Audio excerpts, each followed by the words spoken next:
Welcome back to Jesster Radio, another episode, a guest that I had to get on because she brought me the most amount of listens and views. So Gabi, welcome and thank you very much for coming back on. Thank you. Happy to be here again.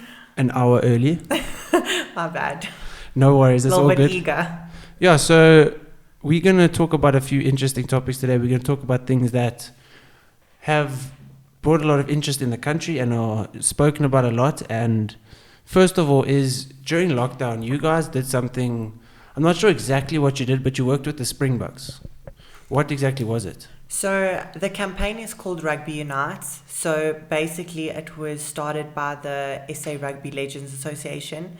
My boyfriend's father is the president of that association, and one morning we woke up and he sent a message on the family group and he said, guys, whoever's free today, you're welcome to join. But he decided that morning he wanted to go to Pick n Pay, fill a bunch of trolleys and just basically hand out the food in the streets, and that's where it started.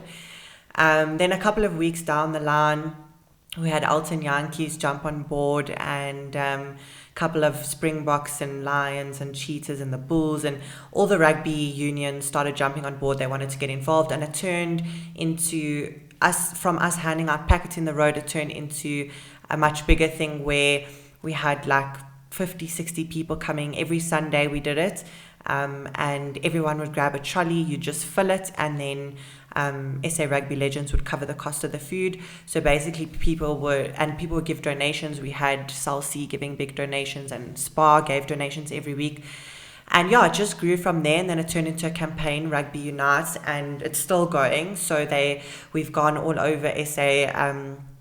We've gone down the east, and we've gone to Cape Town, Durban.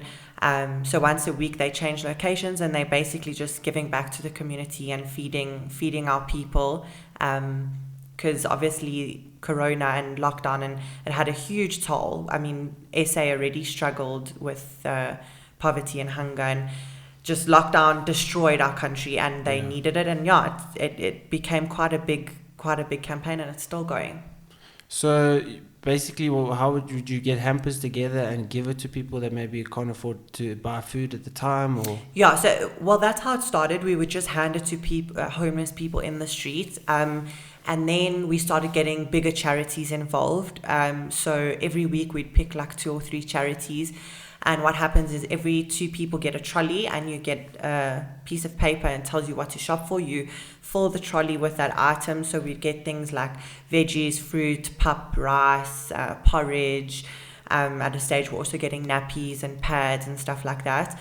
You fill the trolley, then Spa allocated a section of the parking lot where they barricaded it off, and then we made these massive piles, and everyone went around and packed the bags, and then the charities would come collect all the packets and distribute it where they felt necessary. Sure. Well, that's something that a lot of people do need to do in South Africa, is give back, and the people that have the money to be able to do it 100%. Should be doing it, because of all the poverty that already has struck our country and continue to because of lockdown and everything. And I heard you say that you heard on the family group.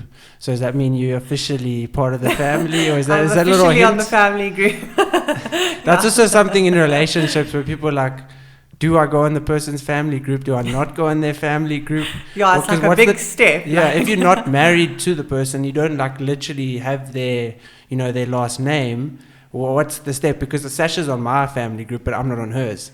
Oh. So it's an interesting topic of discussion, I think when I started dating Trent, I grew very, very close to his family very fast. I moved into his family home with his parents quite early as well. So his family kind of just became my family. It wasn't really, we never even thought about it. It wasn't really a step where I was like, oh, can I get added? I don't even remember being added. I think I was just kind of thrown on the group, and I was very happy about it. But they do have a family group, a private family group without me, just in case, Yes. But I see Trent's family as my own. Whether or not we were together, I will always see his family as my own. So we're very close like that. Yeah. And the people on that group, there's quite a lot of people. It's family and family friends. It's their group of close people to them. Yeah. Well, you got a question on your Q&A of making relationships work, and every relationship has its struggles. Yeah, relationships are very difficult. And the first thing that I thought of when I saw that question was social media, because that's been one of the biggest issues in my relationship. It's very difficult when I want to say in the public eye, not that I'm famous, but I am in the public. I'm very open with my profile. I'm very open with my life. It can cause issues because I'm not only opening up the side of my life that I want open, I'm opening up my whole life. So I'm allowing people in, and at times it can get a bit frustrating because people think that they know you because they know you from social media, and then they get involved in your relationship and your business, and people talk and they like stirring drama. So there have been a few instances where I'm like, I actually do not want social media anymore because it's caused problems for me in my personal life. But besides for social media, like, relationships are very difficult, whether you're young or old. A lot of people say, oh, you're so young. It doesn't matter how old you are, they will always be difficult. But yeah, if you truly love someone, like, you got to look past the small things like social media. I know I find myself sometimes becoming a little crazy, and I need to take a step back, and following a girl on Instagram or liking a revealing photo means nothing. At the end of the day, you're going to bed next to someone. That person is there for you. So you got to let the small things slide and just learn to brush it off. There will always be guys after me, girls after him. I can't. Regardless of social media. 100%. Regardless of social media, regardless of anything, that will always be around. So it's just something that you got to get used to, and you got to be confident in the fact that your partner's with you, and that's that. 100 girls, 100 guys can be after you. You the person that they want. Forget about the rest. If they do something wrong, then it's an issue. But other people trying to intervene and get involved, you just got to stay confident in the fact that you've got a solid relationship and nobody's going to get in between you. Yeah.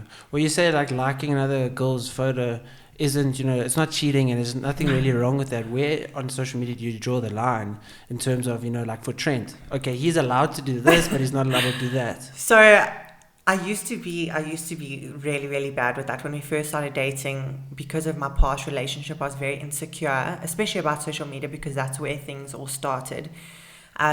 So if I saw like a half-naked chick and he had liked the photo, I'd get upset. I'd be like, why are you liking this photo?